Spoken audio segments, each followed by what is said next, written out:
ଆଜି ସ୍ୱୟୁରେଭ କର୍ମ ଘେନି ଫଳ।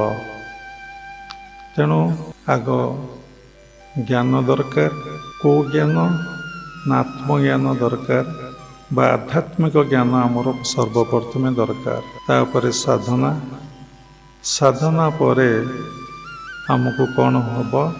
ନା ଦିବ୍ୟ ଜ୍ଞାନ ପ୍ରାପ୍ତି ହେବ। ତେଣୁ ଭାଗବତରେ ଉଲ୍ଲେଖ ଅଛି, ମନୁଷ୍ୟ ଦେହେ ଦିବ୍ୟ ଜ୍ଞାନ ଦେଖି ସନ୍ତୋଷ ଭଗବାନ। ତେଣୁ ଭଗବାନ ଏଠି କୌଣସି ଜାତିର କଥା ଉଲ୍ଲେଖ କରିନାହାନ୍ତି। ବ୍ରାହ୍ମଣ, କ୍ଷତ୍ରିୟ, ବୈଶ୍ୟ, ଶୂଦ୍ର, କି ବ୍ରହ୍ମଚାରୀ ଆଶ୍ରମ, କି ବାନପ୍ରସ୍ଥ ଆଶ୍ରମ, କି ସନ୍ନ୍ୟାସ ଆଶ୍ରମ, କି ଗୃହସ୍ଥାଶ୍ରମ ବିଷୟରେ ଉଲ୍ଲେଖ କରିନାହାନ୍ତି। ସେ କହିଛନ୍ତି ମଣିଷଠାରେ ଭଗବାନ ଦିବ୍ୟ ଜ୍ଞାନ ଦେଖିଲେ ଆନନ୍ଦ ହୁଅନ୍ତି।